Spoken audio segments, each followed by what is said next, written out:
Good evening. Hello. How are you doing today? Very well, thank you. What is your name?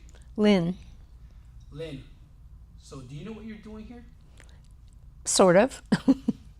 Lynn, welcome to the Dear Someone Project Season 3. To your right hand side, we have a yellow envelope and there's someone's story inside. If you could please open the letter and read it to the camera out loud, and feel free to take your time.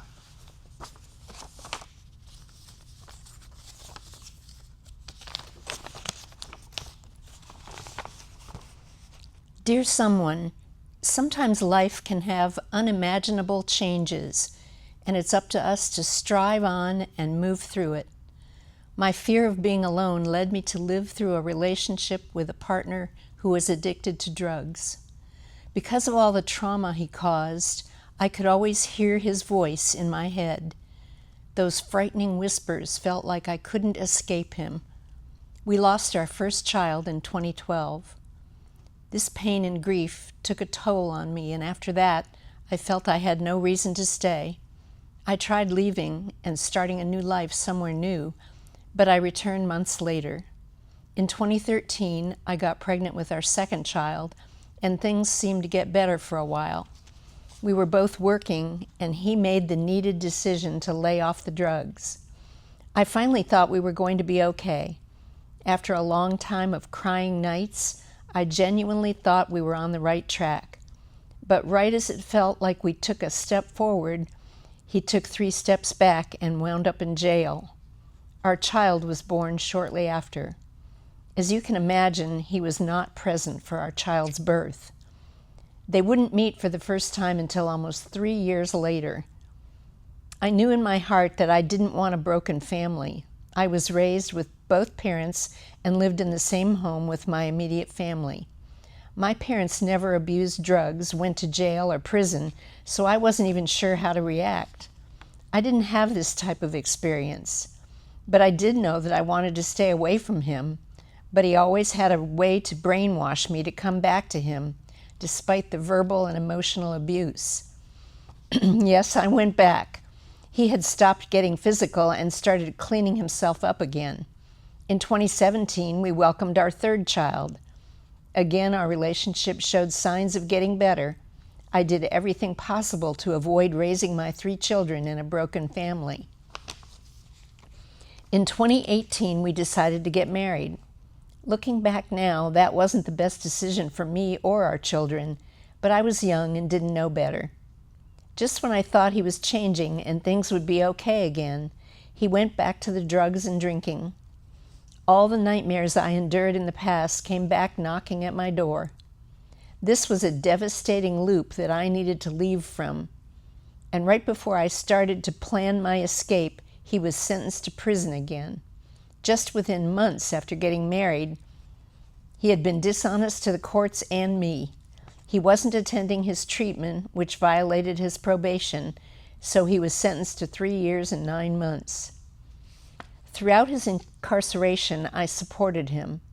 I even took our children to see him. Again, I foolishly believed that in these next 4 years, with all the support and encouragement we gave him, he would change. In December 2021, he was released from prison. He was given strict orders to follow his probation. He was supposed to follow these guidelines until August. During that time, we went through so much hell. He didn't like the small apartment I had and complained or belittled me for anything and everything he could. We would often argue in front of our children, which I deeply regret. On 2 occasions, he physically assaulted me in front of them. One morning, I looked at myself one day in the mirror and noticed my scars. It was then when I realized my life is worth more than living this way. I finally had the courage to stop exposing my children to an unstable and unhealthy home that would scar them in ways I couldn't even see. I decided to just leave. I left everything behind, and with the support of Family Promise, I not only felt free, but also found myself again. I'm happy. I have a plan in action for where my life is going, and I'm grateful for the support of people who understand and show in all the ways they do. They pray with me and truly show compassion and understanding to me and my children. I only wish I could go back and give myself the support I needed to make the decision sooner. Sincerely, someone. P.S. Would you be my voice?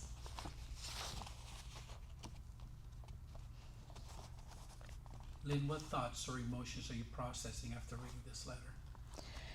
It's a very moving story. I can't imagine what this young woman must have gone through with all of this. I can't relate to it from my personal experience, but just reading about it it's very moving. If the writer was here in front of you, what would you like to say to her? I would tell her that I'm glad that she found the right place to give her the direction that she needs and to hang in there and don't give up. Lynn, how do you think you could be this person's voice? Well, I know what Family Promise does, and I think they're terrific, and I just want to bring this message of what they do and the issues that they're dealing with to as many people that I possibly can who might be able to help. There are tears coming out of your eyes right now. What part of the letter hit you the most?